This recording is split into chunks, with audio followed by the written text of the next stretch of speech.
ফেরি নামিয়ে দিয়ে যায় এখানে, থকথকে কাদায় ঢুকে যায় পা। নদীতে ঘুরে বেড়ায় কুমির। ঘাট একটা ছিল বটে, ভেঙে গিয়েছে সেই কবে। প্রাণ হাতে নিয়ে তাই এভাবেই রোজকার যাতায়াত।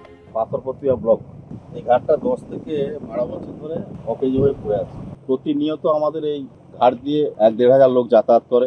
এই নদীতে কুমির থাকে, কিছুক্ষণে যদি পড়ে যাই তো কুমির কোনো মতে আসতে পারে। সুন্দরবনের পাথর প্রতিমা ব্লকের জয়শ্রী কলোনি ঘাট। ঘাট শুধু নামে, নেতা মন্ত্রী কাউকে বলেই কাজ হয় না বলে অভিযোগ।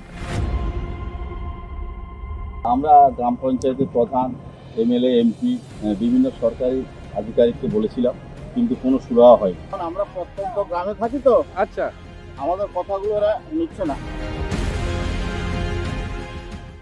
ফলো করুন আনন্দবাজার.com।